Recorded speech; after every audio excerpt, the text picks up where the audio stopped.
Here's how you can reach more recruiters with your resume. Well, I have a hack to help you get past the ATS system. 3 ways to make sure your resume gets past the ATS, aka the Applicant Tracking System. Picture this. You're scrolling LinkedIn and you find a role that feels like a perfect match. I'm a LinkedIn guy. So you tailor your resume, you rewrite your bullet points, and hit submit. 10 minutes later, automated rejection. No explanation, no feedback, just silence. And then it was like, crickets. So you start asking yourself the usual questions. Why am I not hearing back? Is the ATS rejecting me? What's so wrong with my resume? How do I get interviews at the companies I actually want to work for? And naturally, you blame the ATS, which is the Applicant Tracking System, that supposedly filters out anyone without the right keywords in their resume. But here's the thing, that's not what's happening. And the longer that you believe this, the more time you're gonna waste solving the wrong problem. So in this video, I'm gonna break down the 5 biggest ATS myths that are wasting your time, show you where these fake metrics like 80% match score even come from, and give you the exact framework that actually gets resumes noticed. Because the problem isn't rejection, it's invisibility. We'll start by explaining how ATS parsing really works, the actual tech behind what gets read and what gets ignored. Then I'll reveal what recruiters see in ATSs and why most resumes never even get noticed. And then next, I'll debunk the 5 worst resume myths that are costing you opportunities and show you how to fix them. And finally, I'll share a recruiter-approved framework to make sure your resume gets seen and read. And once you understand that, everything changes. You're not gonna see guesses in this video. You're gonna see how the system actually works. And just so you know where this is coming from, this isn't just recruiter advice. I've literally written the kind of software code that tells machines how to read resumes. Let me show you how I got there. My dad spent his career building the early technology that helped machines read text off of paper. It's called OCR, also known as Optical Character Recognition Technology. And it works like this. A computer scans a document and turns what it sees into searchable text, like pulling an address off of a letter or reading a name off of a resume. One of his biggest projects was with the US Postal Service, where his software actually helps scan and sort millions of envelopes, packages, newspapers, and magazines by reading the address and routing each piece of mail fast and automatically. And I started learning about this stuff when I was a kid. And during college, when I majored in computer science, I actually interned with my dad at Siemens, where I helped him write some of these algorithms for machine-readable search strings, which is code that basically tells a system how to find exactly what it's looking for in a wall of scanned text. So when I moved into recruiting, screening over 100,000 resumes at Google, Uber, and TikTok, I wasn't just using these systems, I understood how they were built and what they could and couldn't do. That's why when I see job seekers wasting time trying to beat the ATS, it's personal, because I know exactly what happens after you hit submit. And this isn't theory, it's how the system pulls your resume apart and what actually makes it readable to the system and the people who matter. Now let's do a gut check here. If ATS systems really were powered by AI that automatically rejects candidates, you'd be getting responses 100% of the time. Do you want to know what it is? Yes or no? But you're not getting those responses. Instead, you're getting silence. That silence isn't judgment. It's proof that no human even opened your application. Because if you keep believing these myths, you'll waste months tweaking templates, chasing keywords, and buying the next resume hack that shows up in your feed. Meanwhile, your applications are just sitting there unopened, not because a robot rejected you, but because no human ever saw them. Now look, the T in ATS stands for tracking, not terminator. I'll be back. This isn't some AI scanning your resume with red glowing eyes. It's a database that stores files, lets recruiters post jobs to job boards, tracks candidates through the interview process, and helps search through applications. That's it. Saying you want to beat the ATS is like saying you want to beat Excel. So you're still not sure what that actually looks like? Here's what an ATS system really is. No robots, no AI overlords, just a glorified spreadsheet with some filters. Watch this clip from Sam Strom where he walks you through what recruiters actually see on the back end of an ATS called Lever. Now, I don't have access to any ATS systems right now because I'm not an active recruiter. However, Sam is, and he can show you in this video. In this video, I'm going to show you the inside of an applicant tracking system and address a common lie that is told to job seekers. In front of me here is Lever ATS. It's one of the top ATSs in the tech world and my personal favorite. On the left-hand side here, as you can see, I've selected the account executive under My Open Jobs. On the right-hand side is the list of applicants. And this is typically how ATS will show applicants, usually by date of application. Sometimes it'll be the most recent or it'll be the oldest candidate that applied up top. So it's not about when to apply, just apply when you can. Now, on the candidate side of things, when you apply for a job externally and you hit apply, and when you upload or attach your resume, what happens is when it says analyzing resume, the applicant tracking system is parsing for contact information so it can build and populate a profile in the ATS. What it is not doing is auto rejecting or auto filtering by keywords. That's not how applicant tracking systems work. They do not withhold candidates from recruiters, despite what sites like JobScan, which are just designed to take your money, say. This here, after scanning your resume, the ATS scores your resume on a 1 to 100% scale. A score of 80% or higher moves you onto a human recruiter who may contact you. This is a downright lie. This job site is trying to take your money. Do not listen to this advice. Again, applicant tracking systems don't auto-filter and reject solely based on keywords. If anyone wants to show me a system via Loom, that would be great. How it typically works is when you apply, you just fall into a pool of applicants. And as you can see, Sam Stroon is now in the system here. Yes, some rating systems exist in applicant tracking systems, but these are not the default view, and I've not met a single recruiter who actively uses these because most of the times this feature is just a gimmick that doesn't actually produce results. Recruiters are screening your resumes. And once you understand that the real problem isn't rejection, it's invisibility, everything you need to do becomes crystal clear. So let's start with myth number 1. The ATS automatically rejects your resume if you don't have the right keywords. So here's the myth. You apply for a job, you don't hear back, and you assume that the system filtered you out because you didn't include the right keywords. Maybe you forgot to say cross-functional or stakeholder alignment, so the ATS tosses out your resume into the trash. It sounds technical, it sounds plausible, but it's wrong. Here's why it's wrong. There is no hidden rejection algorithm scanning your resume for a checklist. The ATS doesn't ding you for a missing word, and it doesn't operate on a scoring system. In fact, it doesn't reject candidates at all. Applicant tracking systems store resumes. They help recruiters manage applications, post jobs, and if they want, search by keyword. But most recruiters don't use those filters. They're clunky, they're outdated, and often surface the wrong candidates entirely. So if you didn't get a call back, it's not because you missed a phrase, it's because your resume didn't make your value immediately clear if anyone read it at all. By the way, I'm sure some of you go, well, Farah, see, it does have the capability to actually filter you out. Listen, all it is Control F, like Control Find on your keyboard. That's the functionality. That's pretty much it. Here's what it means for you. Chasing keywords is like writing for a robot that's not even in the room. Dear Mr. Royal Hampton. You dilute your message trying to impress a system that is not filtering you out. And in the process, you end up burying the parts of your experience that actually make you competitive. So here's what you should do instead. Don't optimize for density.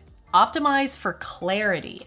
Use the job title and core skills from the posting and embed them naturally into your achievements and your bullet points. Don't just say project management. Instead, you can say, led a cross-functional team of 8+, delivering new product features 2 weeks ahead of schedule. Because you're not trying to game a system, you're trying to stop a human from scrolling. Myth number 2, you need an ATS-compliant resume. The myth. Resume scoring tools claim to tell you how ATS-compliant your resume is. They assign a percentage like 67%, 82%, 93%, and make it feel like you're just one adjustment away from getting through the system. But here's the truth. Those scores aren't based on anything real. Here's why it's wrong. They're not coming from an ATS. Those numbers are not coming from an ATS at all. They're not used by recruiters. They're created by third-party companies like JobScan who are trying to sell resume audits. These tools invented a metric, attach it to your resume, and frame it as a barrier so they can sell you their solution. Once you believe that that score matters, you stop writing your resume for people and you start rewriting it for some fake algorithm, which ends up watering down your strengths. So you start chasing match percentages instead of leading with what makes you hireable. And the worst part, no one on the hiring team will ever see that number. Here's what it means for you. Optimizing your resume for a fake score doesn't just waste your time, it makes your resume worse. You start removing the parts that make you credible, all in the name of chasing a number that never even mattered. You don't need a higher score, you need a clearer message. Here's what to do instead. Again, there is no such thing as an ATS-compliant resume. What you need is a reader-compliant resume. Something that a human can skim in 5 seconds and immediately understand why you're qualified. And all you need is a clean layout. Stick to standard fonts, avoid templates with graphics or gimmicks, and make sure that your strongest achievements show up where the eye lands first. Because clarity gets interviews, scores don't. If you're finding this video helpful, feel free to subscribe. Myth number 3, the white font trick works. Oh God, so here's the myth. This is the zombie of resume advice. And no matter how many times it gets debunked, it keeps coming back. The idea is this. If you hide the job description or keywords in white font at the bottom of your resume, the ATS will scan and see them, but human recruiters won't. So it gets pitched as this clever workaround, but it's not clever and it doesn't work. Here's why it's wrong. As a recruiter, I've seen what happens when someone tries this.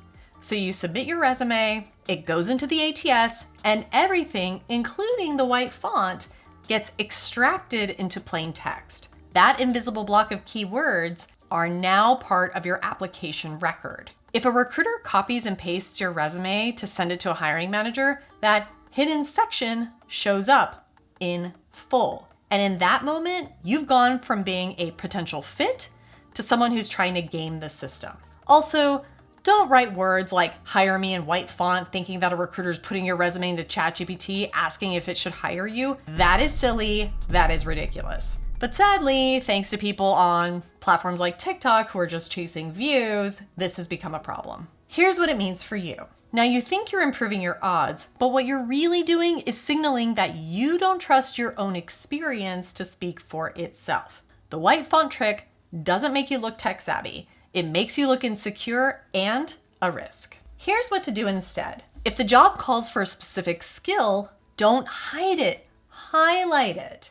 Instead of burying the phrase data analysis 10 times in invisible text, write a line that shows that you've done it. So for example, you could say, perform data analysis on customer retention, leading to a 15% increase in engagement.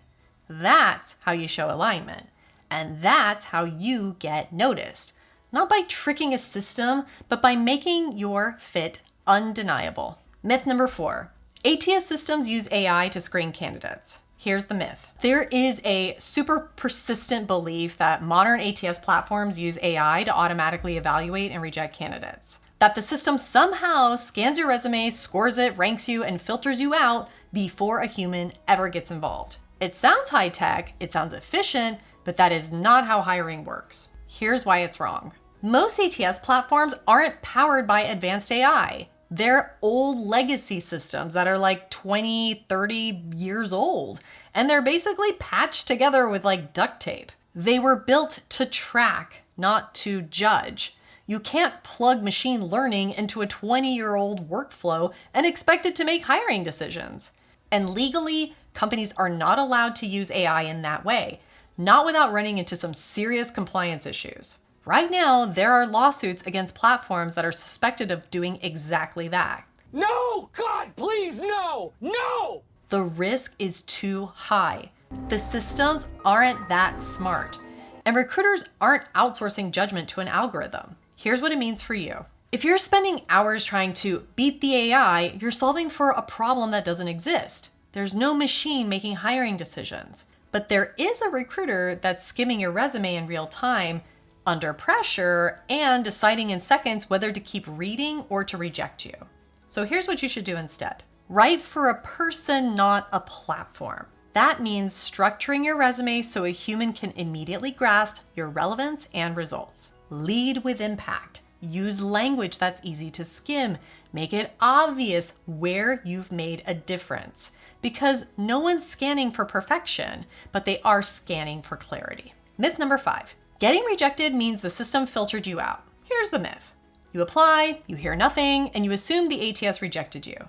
That some hidden algorithm scanned your resume, decided you weren't qualified, and filtered you out before a human even looked. This is Chocolate. Chocolate was my dad's cat, and when he gets mosquito bites on his nose, it gets a little inflamed. And we love him. He's the best kitty in the world. And now back to your regularly scheduled program. It feels like there's this invisible wall between you and a job, and that's not what's happening. Here's why it's wrong. This belief that some system filtered you out automatically is one of the biggest distractions in the entire job search process. And here's the truth. Even if that kind of filtering existed, it wouldn't solve your actual problem. Because the real issue here is volume. Hundreds and thousands of people apply to jobs every day. Many are qualified, and a lot more are unqualified. So even if you optimize your resume perfectly for some imaginary score, you're just landing in a bigger pile of other people who did the same thing. Now let me try to frame this differently. People talk about hacking the YouTube algorithm in the same way. It's as if there's some secret formula that you can unlock to go viral. But anyone who's created content seriously knows the truth. The algorithm is the audience. Same with your resume. There's no secret algorithm scoring your application. The algorithm is the recruiter. The algorithm is the hiring manager. The actual humans viewing your resume. And if they don't immediately see something that makes them stop scrolling, you're gone. It's also worth stating that most people don't know, but federal rules like OFCCP and EEOC explicitly prohibit using automated tools to make hiring decisions. Every resume is supposed to be reviewed by human eyes. That's not optional, and it's required by law. So this idea of AI or bots rejecting you before anyone reads your resume, it's not just wrong, it's impossible. Here's what it means for you. You're not getting filtered out by a robot.